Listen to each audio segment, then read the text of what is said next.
Many shows in the anime space have their ups and downs, but it's rare to see a series that had so many of its problems so unbelievably close to its conception. Sword Art Online came out the gate swinging in all of the worst ways, managing to spread its name around the internet as something synonymous with trash. Even those that have never watched the series know of its legacy, and after years of this reputation being the most noteworthy thing about the show, not much hope existed in even the most hardcore of fans that things could get any better.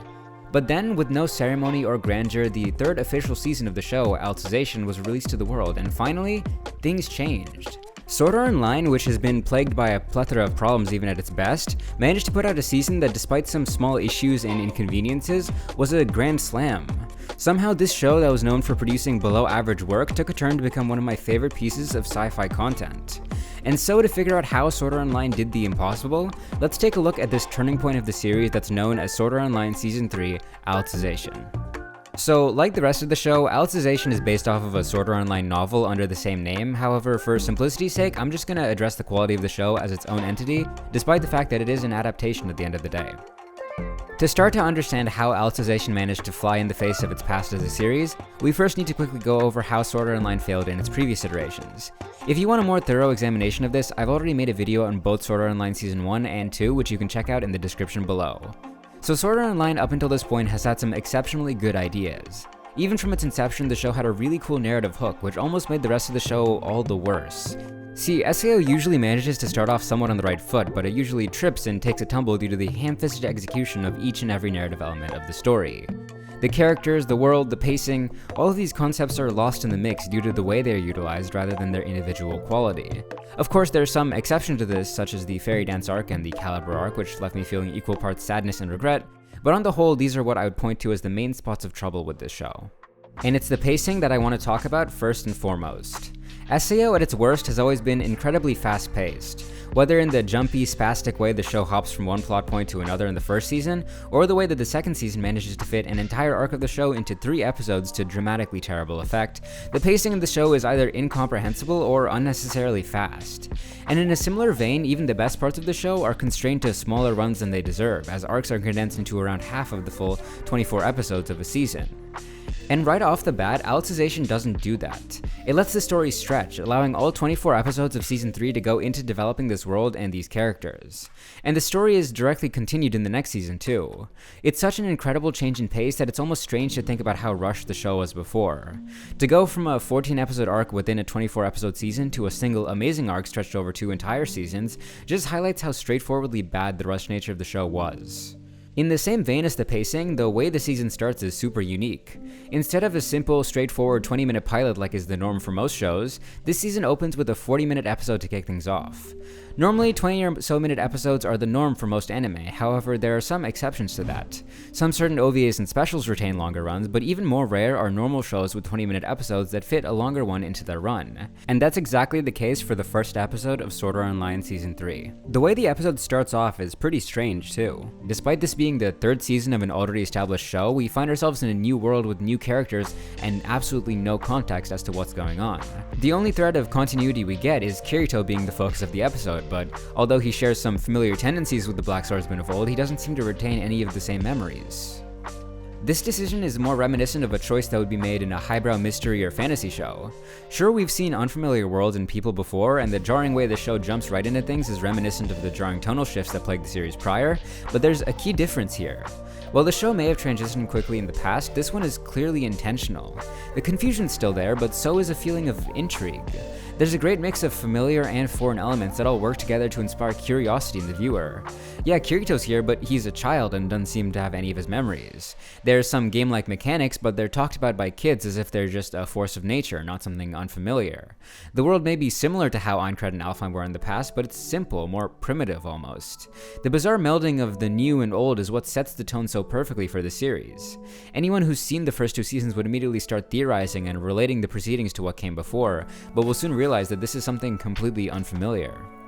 And then, after what seems like it should be the climax of the episode, bam, we're back in the real world and surrounded by technology and everything's familiar once again. And that's another thing that this episode does. It splits its time almost perfectly between Kirito's solo journey in the underworld and Kirito's friends and family in the real world, previewing the 2 parallel stories that will carry through in the season, one where Kirito becomes a resident of this foreign world and the other where Kirito's friends do everything to help him. And that leads to another thing. In the past, I've always found the real-world side of things kinda tedious in SAO stories. In Season 2, for example, I found Asuna's existence to be completely pointless for the first half of the show. And in this season, I expected to find myself similarly bored by the B-plot, which is spearheaded by Asuna, but I was actually surprisingly invested in both stories.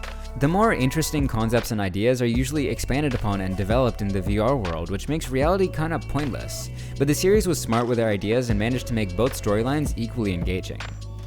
The way it works out is that Kirito is in this virtual world, but he seems to have a rough idea of what's going on, which lets us skip most of the exposition that we would normally get from him. To add to that, we also follow Asuna in the real world as she learns about Kirito's situation from the outside.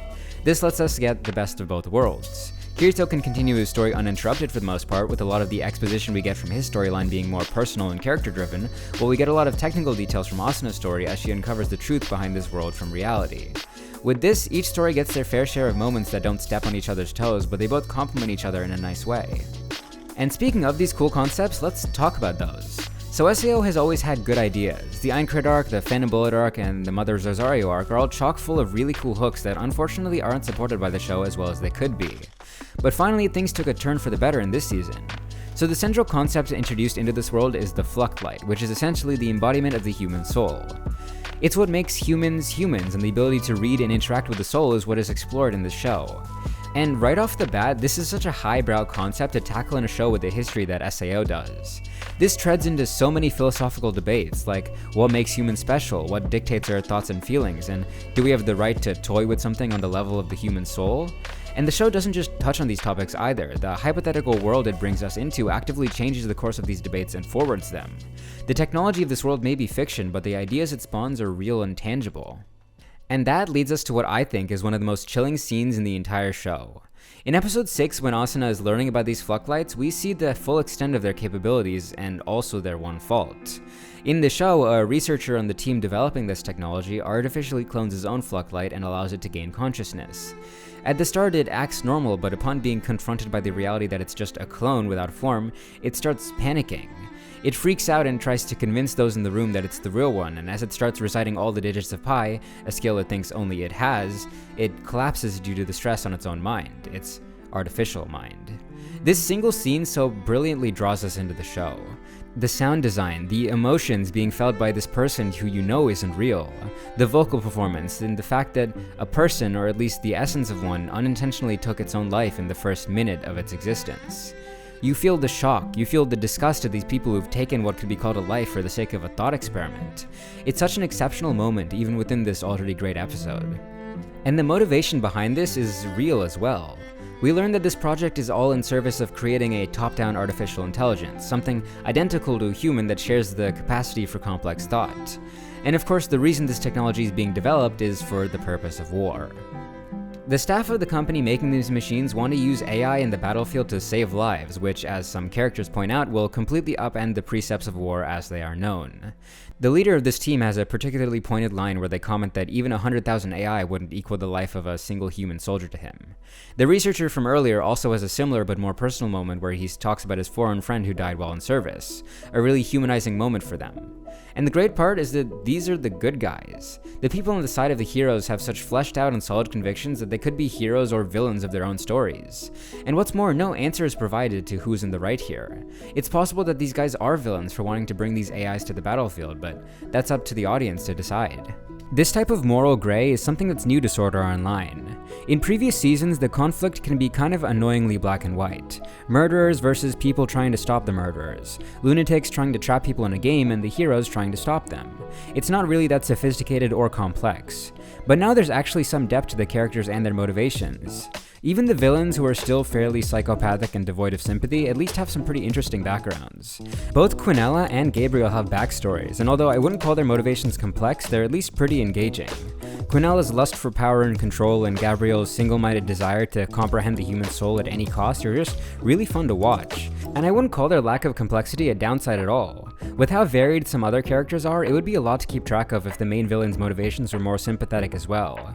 Keeping them as straightforwardly evil with some twists makes it so that other characters can shine while not simplifying the villains to the point of dullness. Also, an interesting point I want to shoehorn in here, in the real world, the characters with more varying morality are the Staff of Wrath, the people who are overseeing the underworld from the outside.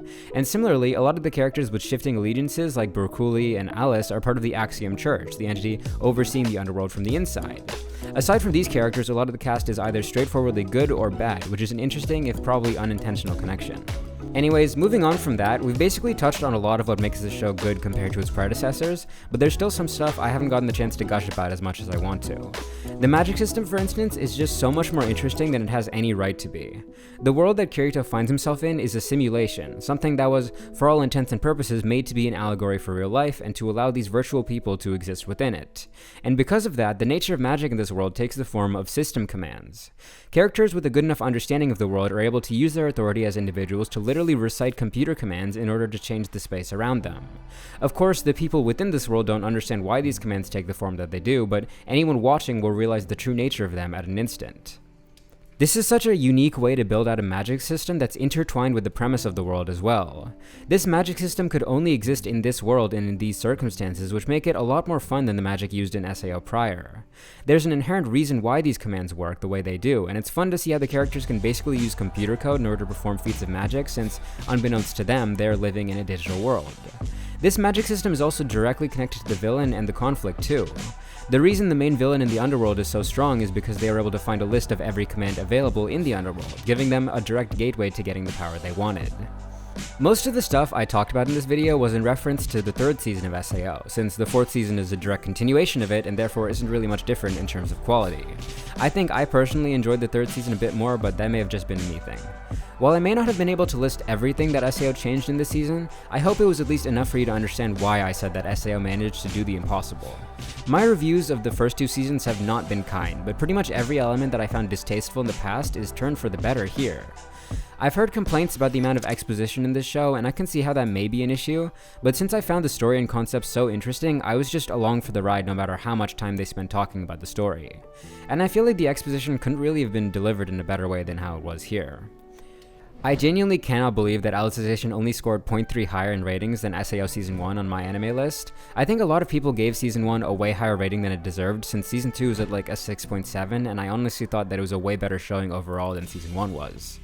I'd probably just chalk a lot of that up to nostalgia or something I'm missing, because after going back to Season 1, God does it lose a lot of steam. Either way, I think Alicization is a massive step up, and I honestly can't think of anything I would say bad about it. It has its share of uncomfortable moments, but most of them don't feel like fanservice as much as the previous seasons did. Quinella is the only one who had a lot of these moments, and I was less sure of them, but it didn't feel awful since it kind of ties into her hubris and pride as a character. Aside from that, there's also a lot of dark moments, but at least they feel earned and are given the proper weight that they deserve.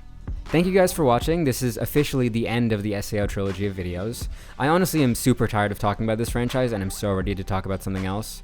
In this long break, I've come up with a lot of really fun short video ideas, which I'll try to put out more frequently, so look out for those. If you enjoyed, please feel free to subscribe and check out the other two videos I did in SAO if you feel like it. I'll see you guys next week. Bye!